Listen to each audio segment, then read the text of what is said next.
Hello guys, welcome to my channel, Rina Palanya Vlogs. For today's video, pag-uusapan natin about Involved Asia at kung paano mag-sign up. But before we start, please like and subscribe to my channel for more updates. First, ano nga ba ang Involved Asia?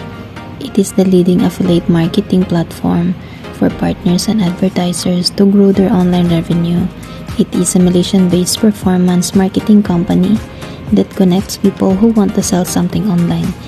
It means guys, kung naghahanap ka ng sideline mo or gusto mo kumita online, why not subukan mo maging affiliate marketing?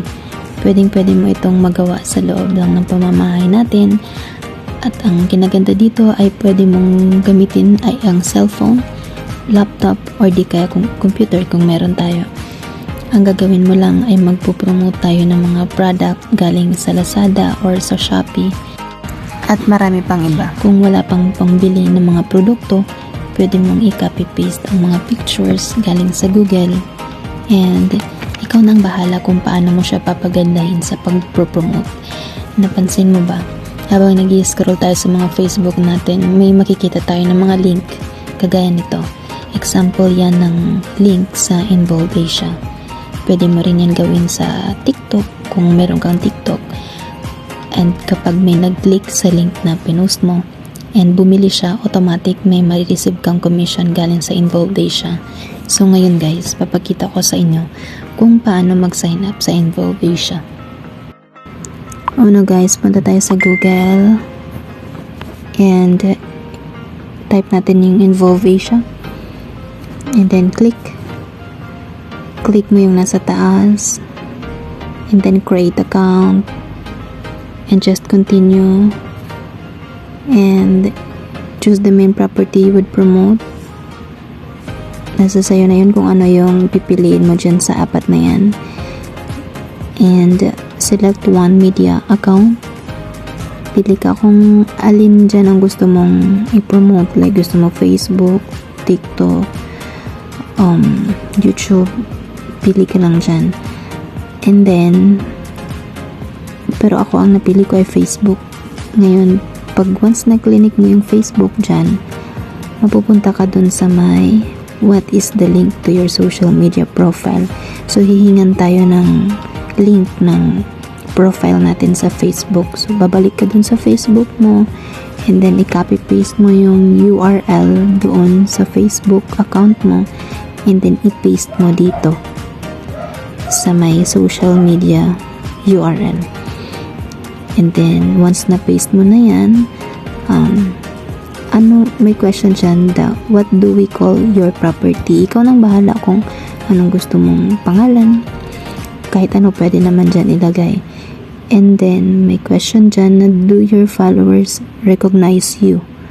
So, kung nakikilala ka sa Facebook, pinapakita mo naman yung mga yung mukha mo sa Facebook nare-recognize naman, and then i-click mo lang dyan, yes, they recognize me. Pero kung hindi naman, i-click mo yung no, they do not recognize me.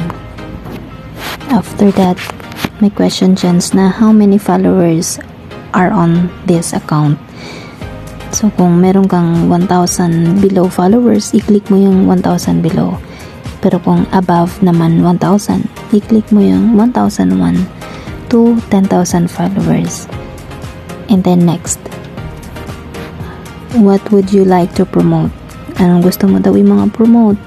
Gusto mo mga beauty product, mga electronics, or gusto mo naman about health?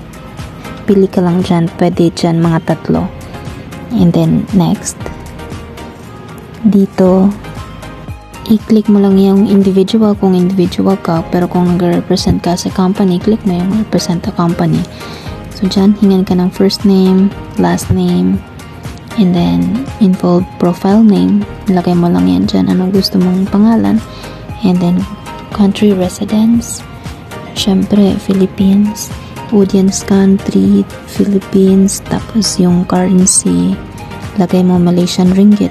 Pero kung gusto mo dollar din, click mo. And then, mapupunta ka dito. Lahat ng mga pinili mo, lahat ng mga clinic mo, mag-a-attach dyan. And then, pwede mo rin i-check if tama ba yung mga nandyan.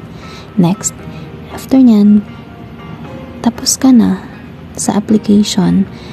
Ito yung bubungad sa screen mo. Nakalagay dyan na for approval pa for 48 hours. So, habang nag-aantay ka ng 48 hours dyan, punta ka muna dun sa settings. And then, punta ka sa my payment details. Edit mo, i-click mo yung PayPal. And then, after nyan, may mga kailangan mong i-fill up dyan yung PayPal account mo, and then PayPal email, bank account type, and then nationality, and then lastly, contact number. And after nyan, i-save mo na. And mag-antay ka na lang ng 48 hours para dun sa approval. And once na-approve ka na, pwede ka na makapag-generate ng link, and pwede ka na makapag-promote sa mga ibang mga applications.